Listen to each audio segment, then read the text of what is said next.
Muy bien, vamos a este cuarto tema que es bien lindo. Yo le soy sincera y mi esposo se ríe porque él dice que yo peleo con Pablo. Y no, yo no peleo con Pablo, yo amo a mi viejito Pablo, solo que me parece que es un pastor muy, muy exigente, pero creo que debe ser así también. También creo que debe ser un pastor muy exigente. Y Pastor Josney, ¿sabe qué le digo yo a mi esposo? A Pablo le faltó una esposa que dulcificara su carácter o que probara su carácter, dirá algún pastor allí también, o que probara su carácter. Pero lo cierto es que todos los que estamos aquí quisiéramos tener el secreto de Pablo, que cuando al final de nuestra vida podamos decir, he cumplido, ¿verdad? He acabado la carrera y ahora me espera la corona. Bueno, vamos a ver hoy cuál fue el secreto de Pablo. Cuando observamos con detenimiento el ministerio de este exitoso hombre, del apóstol Pablo, que no fue exitoso sino hasta que conoció a Dios, pero para el mundo era exitoso antes también. Aún antes de ese encuentro con Jesús, donde hirió su vista y todo lo que ya conocemos, también era un líder exitoso, no para el bien, pero era un líder exitoso. Lo que quiere decir, ¿por qué traigo esto a colación? Porque quiere decir que nuestro ministerio puede ser exitoso, para bien o para mal. ¿Me explico? Puede ser exitoso porque mi ministerio esté siendo un, una ayuda para el enemigo de Dios, que yo espero que no haya ningún caso aquí, como era Pablo. Él pensaba que estaba trabajando para Dios, pero no estaba trabajando para Dios, estaba trabajando para el enemigo de Dios. Ahora Pablo conoce a Dios. Jesús se hace principal en su vida. Él deja de ser él y ahora es Jesús viviendo en él y a través del Espíritu Santo. Y cuando él comienza a vivir eso, ahora su ministerio es un ministerio exitoso, pero no para el enemigo, es un ministerio exitoso para Dios. Así que hoy les vamos a invitar a mirar a Pablo, que observemos con detenimiento ese ministerio exitoso y cuál fue el secreto para que ese ministerio fuera exitoso. Y más aún, ¿cuántas cosas a veces Dios tiene que hacer para que nuestro ministerio comience a ser exitoso?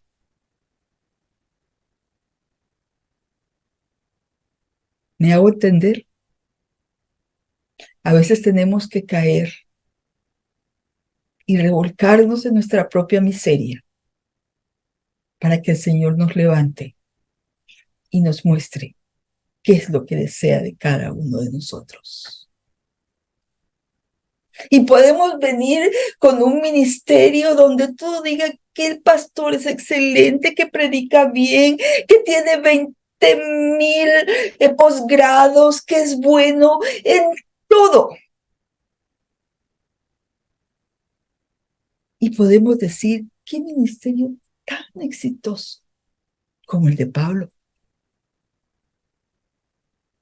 Pero ese no era el ministerio exitoso que Dios quería para él. Dios lo hizo caer. Dios lo hizo tener que cerrar sus ojos para que no viendo viera, para que cuando sus ojos no pudieran aferrarse a lo que él tenía por seguro, ahora sus ojos se aferraran por fe a Cristo Jesús. Entonces Pablo cambió. Entonces Pablo encontró el, el, el secreto para un ministerio exitoso. Y la secretaría ministerial quiere que Cecilia, quiere que José, quiere que cada uno de los que pertenecemos a la Secretaría Ministerial, ya sea como departamentales, como pastores, como esposas de pastores, como hijos de pastores, entendamos que la única manera de obtener ministerios exitosos es que Cristo viva en mí. Que yo tenga que cerrar los ojos a lo que creo que tengo, a lo que creo que soy, para que Dios me muestre lo que en realidad necesita de mi vida.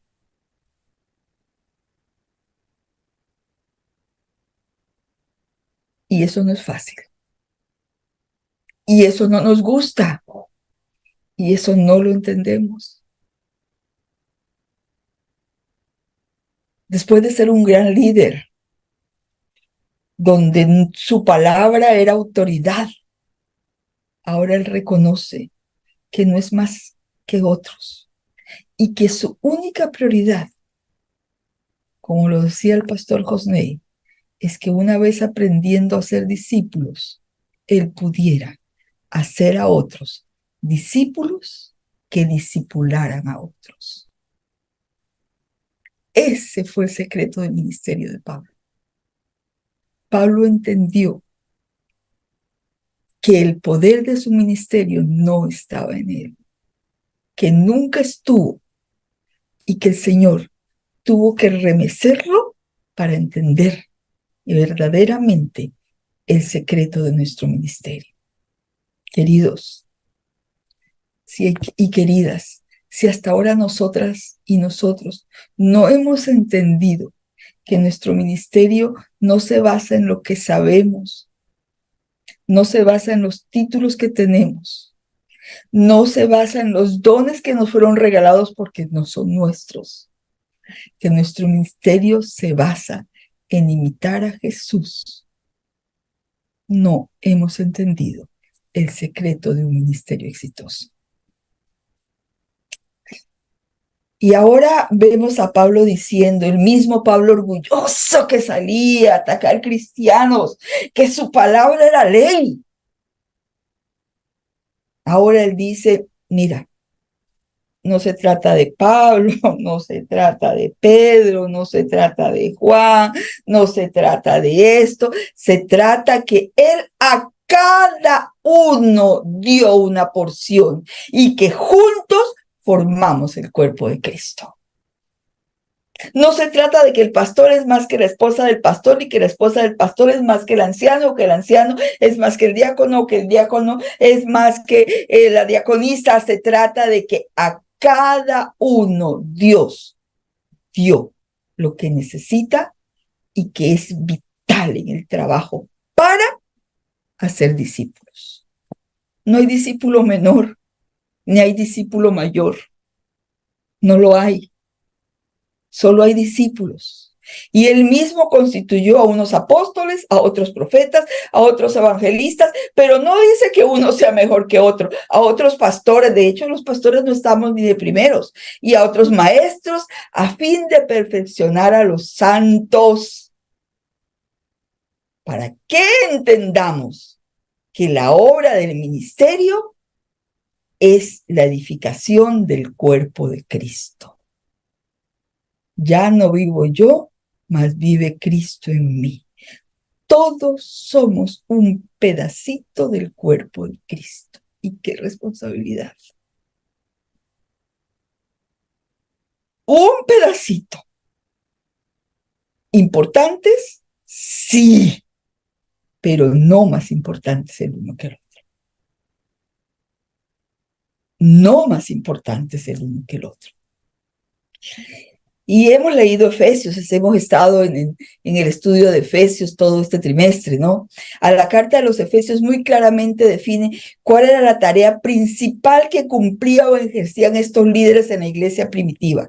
Ellos no estaban preocupados tanto en, aquí estoy yo, ¿se acuerdan cuando la pelea, que si tú eres de Pablo, que si tú eres que si tú eres de este, que si tú eres del otro, y no. Llega el momento en que ellos entienden que ese no es el camino. Ellos entienden que si la iglesia primitiva va a crecer y si la iglesia de la edición interamericana en el 2023 y hasta que el Señor venga va a crecer, el principal objetivo es perfeccionar a los santos para la obra del ministerio. En otras palabras, id y haced discípulos y enséñalos a ellos a ser discípulos y a ellos a ser discípulos y a ellos a ser discípulos. Esto es una cadena de discipulado en el que ninguno es más importante que el otro. Miren, a mí me causa bastante gracia las campañas evangelísticas de grandes dimensiones, donde invitan a un pastor, cualquiera que sea, yo que sé el nombre que tenga, y que es buenísimo, y dicen, uy, el pastor fulanito de tal bautizó 120 almas. Sí, eso no es verdad. Eso no es verdad. Fue cada pedacito del cuerpo de Cristo. La hermana que estaba parada en la puerta riéndose, aquella que llevó el vecino, aquel que le dio el estudio, aquel que cuando no tenía comida le llevó el pan o las tortillas que necesitaba.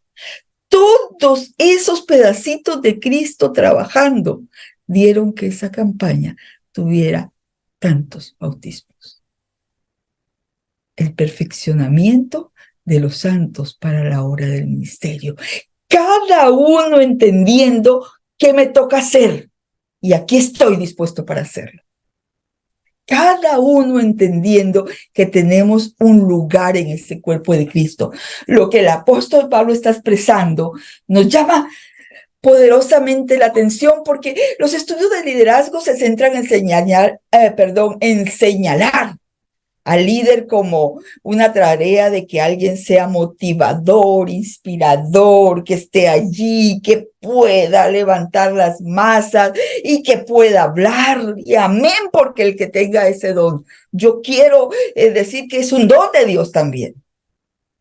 Tener carisma, tener experiencia, ser buen ejecutor de un puesto, eso es obra de Dios. Pero, podemos ver que todos los líderes en la iglesia primitiva estaban concentrados en algo, desarrollar un liderazgo que tenía el propósito de formar, capacitar y entrenar a los miembros, porque cuando nos olvidamos de eso y nos centramos en el líder carismático, predicador, nos olvidamos que cuando ese líder descienda, porque es un ser humano, no hay quien siga la obra. ¿Por qué tuvo éxito la iglesia primitiva? Porque ellos formaron, capacitaron y entrenaron dirigidos por el Espíritu Santo, dirigidos por Dios, por la oración, por el estudio, por el ayuno, por todo esto. El Señor les mostró que si no formaban, capacitaban o entrenaban, la iglesia no tenía futuro. Queridos, qué lindo es ver a un pastor a veces bajar ya a descansar, pero ahora ver a su hijo haciendo su trabajo. Cuando muere un guerrero, pero deja otro guerrero formado. Uno entiende que ese pastor o esa esposa de pastor, ese diácono o esa diaconisa no pensó en sí mismo, pensó en Dios y en su iglesia. Amigos, nosotros, queridos hermanos, nosotros tenemos que entender que esa es nuestra labor y ese es el papel de esta certificación. Entender que el término ministerio viene de diaconía, de servicio. ¿En qué forma puedo ayudar? ¿Qué puedo hacer? ¿Cómo puedo servir? ¿Cómo puedo arreglar? ¿Cómo puedo ser apoyo para el otro? Estás en simplemente mirar quién tiene capacidad y lejos de sentirme envidioso, decir, caramba, este es la persona que el día que yo no esté, él va a tomar mi lugar y prepararlo para que tome ese lugar. Servicio. Nuestra iglesia no es una iglesia de liderazgo, nuestra iglesia, el liderazgo es el servicio. Y algunos de los que hablan de servicio en el Nuevo Testamento dice, y he contado con nosotros y tenía parte en este ministerio, para que tome la parte de este ministerio. Siempre está hablando Hechos, Corintios, Colosenses y Timoteo, está hablando de, pero tú sé sobrio en todo, soporta las aflicciones, haz obra de evangelista, cumple tu ministerio. Ministerio siempre está asociado a servicio. Siempre está asociado a servicio. Y le dice, solo Lucas está conmigo, pero toma a Marcos, tráelo contigo, porque también es útil para este ministerio.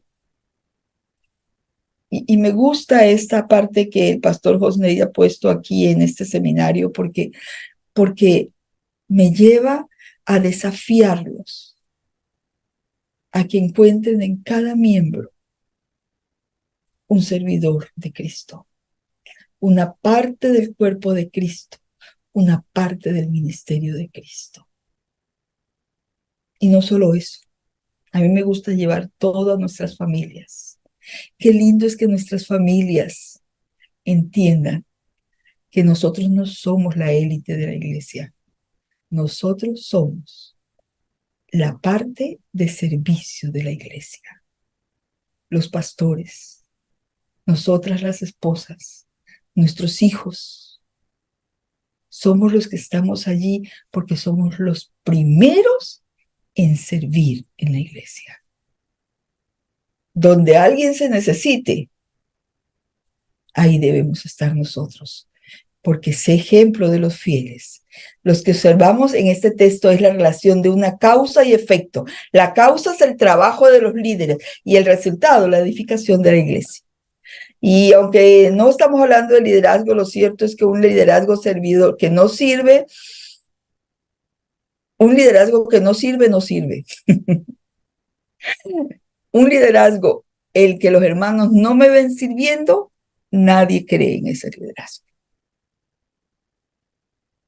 Para que los hermanos crean y estén dispuestos a servir, yo tengo que servir primero. Por eso siempre digo, un liderazgo que no sirve, no sirve. Queridos y queridas, será necesario un compromiso en dedicación de mi tiempo. Yo sé que no es fácil, porque estamos muy ocupados, porque tenemos muchas cosas que hacer y mucho trabajo, pero el Señor nos dice, tienes que ir una milla más, y la milla más es informar y empoderar a los miembros de la iglesia, de tal manera que si algún día el pastor no está en la iglesia funciona igualmente, porque hay miembros preparados para realizar la labor en esa iglesia. Porque hay miembros preparados para realizar la labor en ese campo. Ciertamente alguna vez escuché a un pastor decir, ¿y quién va a ser el presidente de tal parte? Yo pienso que puede ser, tiene que ser, porque es que, ¿quién? No hay más. Y me dio tristeza, porque yo pensé, están hablando mal de ellos mismos, porque si no hay más, es porque ellos mismos no han formado a otros para que sean ahora los que sirvan. Es triste decir que el legado se acabó porque no se formó a nadie más. La perfección en el servicio de Dios es el propósito divino para cada uno de los miembros. Podríamos definir a un creyente, vamos a definir 3 clases de creyente. El creyente nominal es el que acepta el evangelio de Cristo y las doctrinas, pero que no participa en compartir el evangelio. Vamos a la iglesia todos los días, nos sentamos, escuchamos, nos engordamos, nos rellenamos de sabiduría, pero hasta ahí. Y tristemente, aún en el cuerpo pastoral tenemos de esto. todo lo que podamos recibir, lo recibimos. Todo. Todas las capacitaciones, las certificaciones, todo, porque la iglesia es generosa en instruir. El problema no está en instruir, sino que todo eso queda desperdiciado, y digo que está desperdiciado porque cuando esa esponja no se exprime y comienza a dar, eso queda desperdiciado dentro de la persona porque no está dispuesto a compartirlo. Yo espero que aquí no estemos incluyendo a Cecilia Iglesias, de los que queremos recibir y recibir, y conocer y aprender y aprender, y tener muchos diplomas y muchas cosas y muchos nombres y muchos doctorados, pero todo quede allí. Creyentes nominales, de nombre, sabemos, creemos, pero ¿qué hacemos con todo eso? Ese no experimenta lo que Jesús dijo. Estas señales seguirán a los que creyeren. En mi nombre echarán fuera demonios, hablarán lenguas, quitarán serpientes. Si bebieren cosa mortífera no les dañará. Sobre los enfermos pondrán sus manos y sanarán. El Señor después, mire todo lo que sucede al que recibe, pero al que recibe y no da, nunca verán estas manifestaciones en su vida. Así que yo los invito a preguntarnos, ¿estamos viendo estas manifestaciones en nuestra vida? Y no tenemos que echar fuera demonios. La sonrisa a un niño, la atención en la iglesia, el abrazo cariñoso, el discípulo al que le enseñamos cómo recibir sábado porque recién se bautizó y no sabe cómo recibir sábado, y lo llevamos a casa a recibir sábado para que él después pueda enseñarle a otro cómo se recibe sábado. Al que le enseñamos cómo vivir una familia feliz, cómo se solucionan los problemas en casa. A los que les enseñamos cómo trabajar con el ministerio del dolor, cómo trabajar con los diferentes ministerios que la iglesia está, porque ya lo recibimos, y ahora que lo recibimos, podemos darlo y podemos utilizarlo en servicio de otros. Y seguimos más. El segundo es un estado de experiencia que va un poco más allá. A este ya lo llamamos discípulo. Es aquella persona que, además de creer en Cristo, porque los demonios creen y tiemblan, como su Salvador, ahora lo acepta como su Señor y está dispuesto a compartir su fe. El discípulo no puede callar lo que Dios ha hecho por él. ¿Entendemos? El primero recibe y hasta ahí queda. El segundo recibe y cuenta lo que Dios ha hecho por él. Y es un buen nivel. Pero me encanta el tercer nivel, que lo voy a ir directamente. Es aquel que es la experiencia de perfeccionamiento de los santos. Lo podemos llamar un discípulo líder o líder discipulador. Este tipo de creyente es una persona que forma discípulos y es responsable de ellos. ¿Captamos la idea? Todos algún día empezamos en esta iglesia. Yo comencé de 18 años casada con un pastor. Me parece un atrevimiento hoy en día eso. Me casé con un pastor teniendo 18 años y ninguna experiencia. Pero Dios puso a varios discípulos, discipuladores en mi vida que me enseñaron a ser discípulo, que me enseñaron a dar un estudio bíblico, que me enseñaron a cómo estudiar un tema, me enseñaron cómo hacer un tema, me enseñaron lo que ellos tenían para que yo pudiera ahora darlo también a otros. Y mi compromiso es hacer lo mismo. Y tu compromiso es hacer lo mismo. Ya recibiste, ya comprendiste el amor de Dios en tu vida y ya puedes predicar. Pero a ese que le vas a predicar, también lo vas a enseñar a cómo hacer discípulos. Son tres. Son tres los desafíos que tenemos aquí.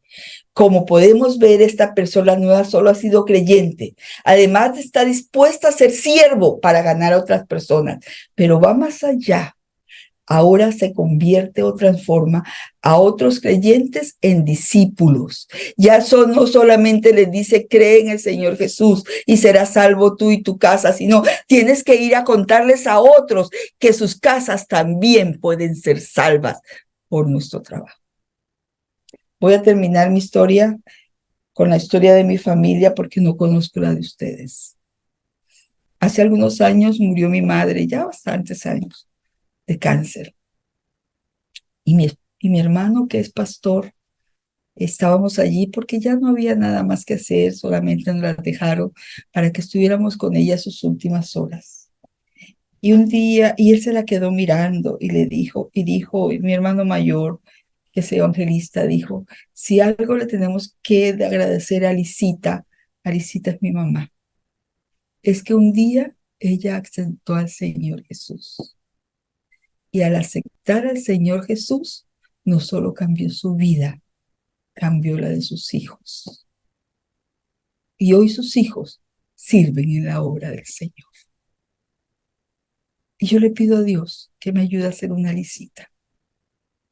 Porque Lisita me enseñó a mí a amar a Dios y a trabajar por Dios. Pero ahora yo tengo que enseñar a mis hijos, esposas de pastores y pastores, a amar a Dios y a ser siervos de Dios. Ahora yo tengo que enseñar a mi iglesia a amar a Dios, a ser siervos de Dios y a enseñar a otros cómo hacer siervos de Dios. Y veíamos ir a esta sencilla mujer, sencilla como cualquiera de nosotros, que un día decidió aceptar a Jesús, pero su trabajo no quedó allí. Ella aceptó a Jesús como su Salvador. Y al aceptarlo como su Salvador, ella entendió que ella tenía que hacer que la vida de sus hijos cambiara, porque si no, el trabajo no estaba completo. Y cuando murió, murió feliz, porque dijo, ahora veo a mis hijos enseñando a otros que cómo trabajar para Dios. Queridos, ese es nuestro desafío. Desafío sencillo, no se trata de grandes cosas. El texto usado por Cristo muestra claramente que el propósito de nuestro liderazgo, sea lo que seamos, profetas, maestros, sencillas personas como Alicia, debe ser que lleguen a ser como Cristo. No que lleguen a ser como yo, que lleguen a ser como ¿quién? Como Cristo, que no se cansaba de ir. Y sabemos el problema de los fariseos. Ellos estuvieron dispuestos a llenar su mente de conocimientos, pero olvidaron lo que era la práctica de la fe, y es enseñar a otros a ser como Cristo. Termino con esto. La iglesia necesita transformarse. Querido pastor y querida esposa de pastor, necesitamos transformarnos. Necesitamos transformarnos nosotros para que a través de la obra de Cristo en nosotros, cada miembro pueda crecer, se pueda perfeccionar, llegue a ser a la imagen de Cristo Jesús y además esté dispuesto a servir y a ser discípulos, discipuladores. Que Dios bendiga nuestra obra y nos ayude a ser fieles en nuestro servicio.